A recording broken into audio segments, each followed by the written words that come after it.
Hello and welcome to the 9th video in my 10-part series on how organizations unwittingly burn out their employees. I'm Dr. Geri Puleo, the President and CEO of Change Management Solutions. And today we're going to be discussing the role that negative coworkers play in creating widespread organizational burnout. It's not surprising that negative coworkers tend to hate their jobs. But the concern that we have in the modern workplace was found in a recent Deloitte Shift Index survey, in which they found that a whopping 80% of employees were dissatisfied in their jobs. Now, when people are dissatisfied at work, it tends to make them more negative and more angry. Now, in my research on the causes and maintenance factors of employee burnout during transformational organizational change, I found that 92.9% of all of my participants felt that the negativity of their coworkers contributed to their burnout. I also found a couple of other things. This occurred for participants who worked in nonprofit organizations 100% of the time. It was slightly lower for employees at for-profit organizations. Negative coworkers tended to burn them out in about 87.5% of my cases. And when you're surrounded by negativity, it seems, at least from my research findings, that women are more affected by this. Fully 100% of the women who I interviewed stated that their negative coworkers really contributed to the rise of their burnout. It still affected men, but only about 75%. So the question here is, why is this happening? Logic says that if the company is doing well and you've got a good job and you're being paid well, etc., etc., etc., then the negativity of the people with whom you work really shouldn't have an influence. But this is not accurate. If you've taken any business courses, you've probably heard about the Hawthorne experiment. And what the Hawthorne experiment revealed was that working groups as a whole, that means the people with whom you work, your coworkers, are more determinative of the overall output and performance of the individual worker as well as the group as a whole. So you may have great policies and practices in place, but what's going on in these informal networks will really influence how employees will respond to their work. So what exactly is this connection between negativity and burnout? Well, this graphic is the beginning stages of my burnout during organizational change, or BDOC model, which I discussed in greater detail in video 1. But just to recap, what I discovered is that hope was usually the desirable starting point. But then, based on various organizational situations, employees became frustrated, angry, and apathetic before they finally succumbed to a complete burnout. So the question then is, what are these organizational triggers relating to negative coworkers that trigger this demise into burnout? Well, the first thing is the belonging need and cultural norms. Now, as I mentioned about the Hawthorne experiment, the group in which you work has a greater influence on your performance, productivity, and output than anything else that's going on within the workplace. The belonging need is a mid-range need on Maslow's hierarchy of needs. In other words, you need to feel that you belong or you fit in the place where you work. Now, what influences the belonging need in these cultural norms are the network leaders, those informal people who have a great influence on the people with whom they work.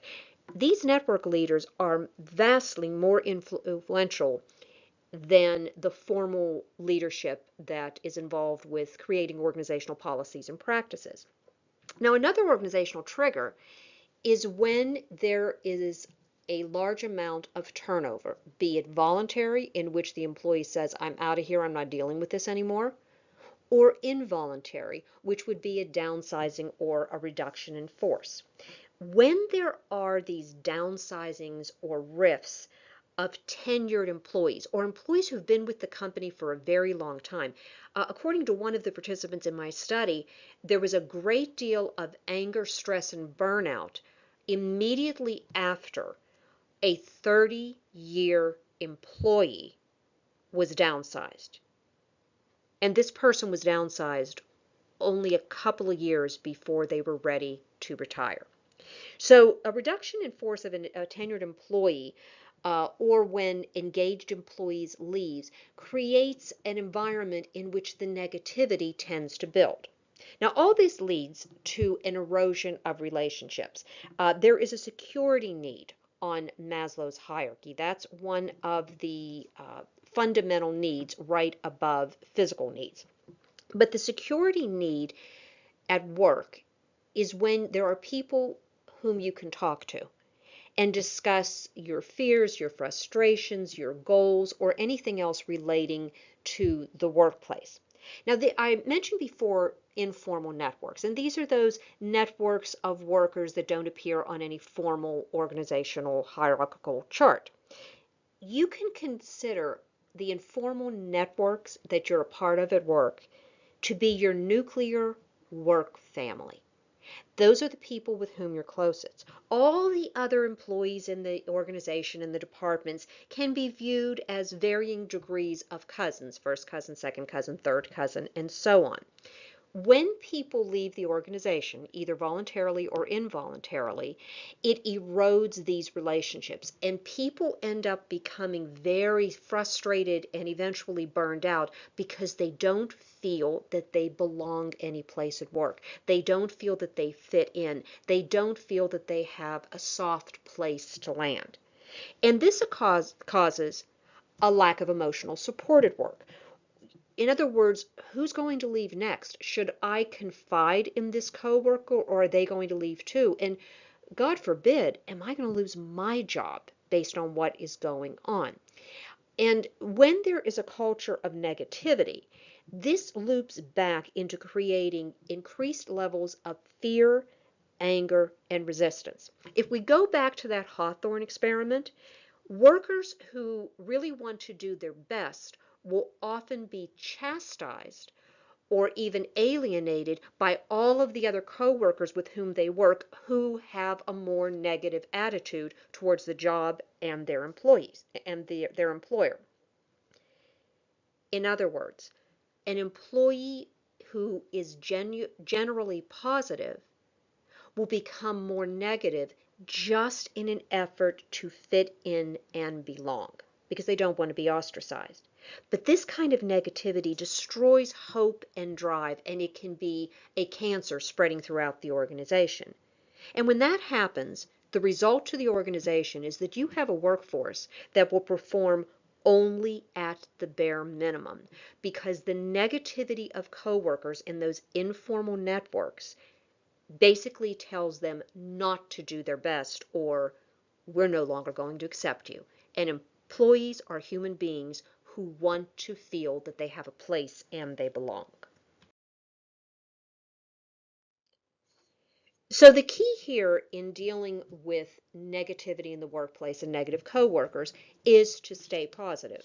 But as anybody knows, being positive can be a lot easier said than done. The first thing that you need to do is start questioning all those assumptions that are the foundation for the negative attitudes within the workplace. What you believe about any situation will determine how you are going to react to that situation. In other words, employee beliefs will precede their behaviors. So it's critical that you understand the underlying rationale of the activity because the assumptions that you may have about why employees are so negative and why they're not satisfied with their jobs may not really be representative of the facts and beliefs of those negative employees. The first thing you need to do is look at the organization's actions. You need to objectively analyze recent organizational actions using the standard PAR framework. PAR meaning what was the problem was occurring, what organizational actions were enacted in order to resolve that problem, and then what were the results? Not just the results that you were hoping for, but also what were some of the unintended results that your actions precipitated. And you need to do this without making any assumptions. In other words, put the emotions up on the shelf and look at things as objectively as possible. But objectivity does not just focus on quantitative measurements. You need to assess these actions that you took and your policies, procedures, rules, and regulations on both their quantitative value. These would be things like that you can measure, like number of hours or amount of revenue, profit, etc., etc., but also as to their qualitative value. How did it affect the emotions, attitudes, and beliefs of the workforce? For example, if your company is really focusing on return on investment to the exclusion of everything else, the unintended result would be that many employees will believe that the company doesn't care about them, all they care about is money. And this leads employees to believe that the company is dehumanizing them. So what do employees do? We're going to take a lot of the human stuff out of the equation. We're not going to put forth our faith, our hope, our belief, our passion, our energy, and our creativity to doing things for the company. In other words, we're going to do the bare minimum.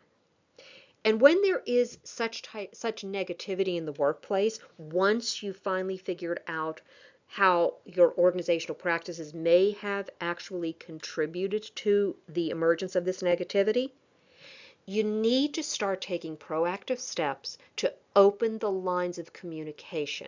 Not talking at employees, but talking with them. And the focus is on understanding their fears. Now, this is going to take time because if your workplace is characterized by negativity, employees aren't going to trust you enough to really open up. So the key takeaway here is to remember that assumptions are only part fact, but they're also part conjecture. What needs to occur is focusing on finding the true cause of the negativity and not simply responding to its symptoms. And once you've questioned all that negativity, you need to choose a new perspective. Now, let me give you an example.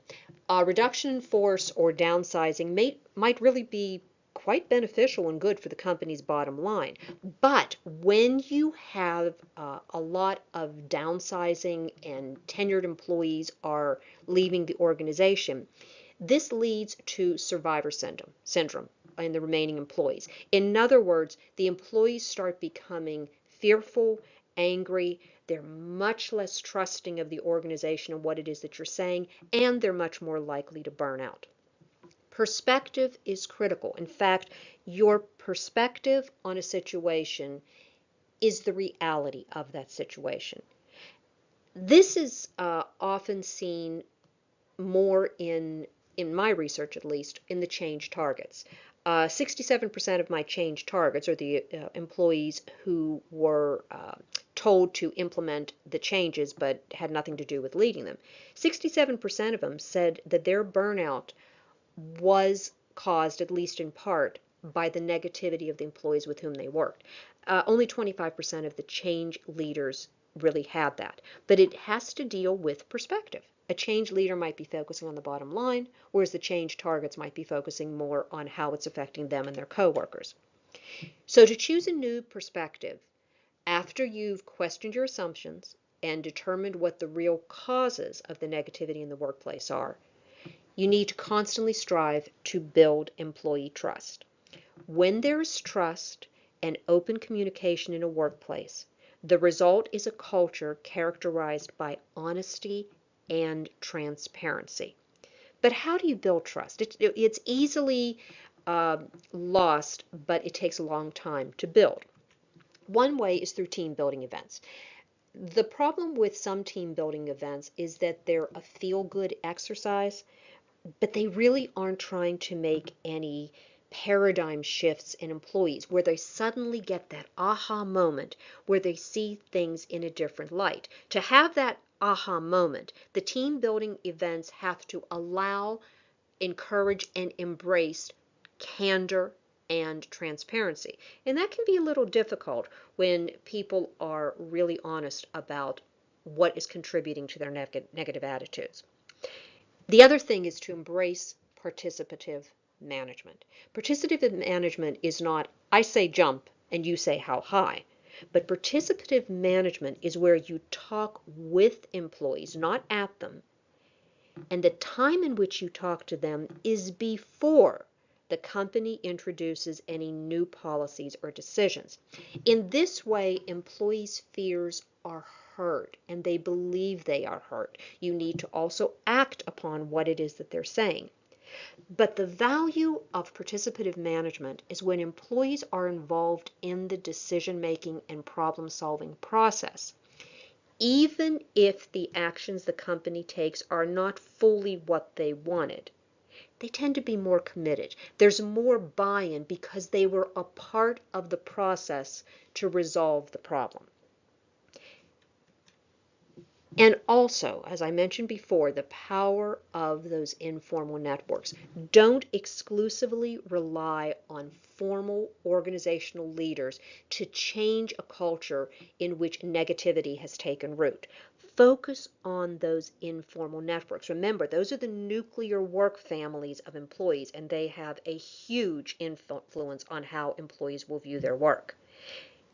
When you talk to informal network leaders, be sure to focus on learning why there are these negative attitudes. And again, this will cause you to question your assumptions. And I will bet any amount of money that when you have an open, transparent dialogue with informal network leaders, you're going to discover new things about your organization that you had no idea even existed. In other words, you're going to get to the root problem, and when you identified the real problem, you can take proactive steps to resolve it. So the key takeaway here is that perception is reality. What you believe about a situation, an organization, or your coworkers is the reality of that situation, organization, or coworker for the individual. To change your perspective, to get a new perspective, requires a fundamental, transformational change in how you manage and lead your employees. So perhaps Thomas Edison said it best when he said, "Our greatest weakness lies in giving up. The most certain way to succeed is always to try just one more time." When a workplace is characterized by negativity, it breeds resistance and deteriorates any hope and ambition and drive. And that begins the downward spiral into burnout. But remember, there's always a reason for the negativity. It just doesn't pop out of the blue. Your role as a manager and leader is to find out why.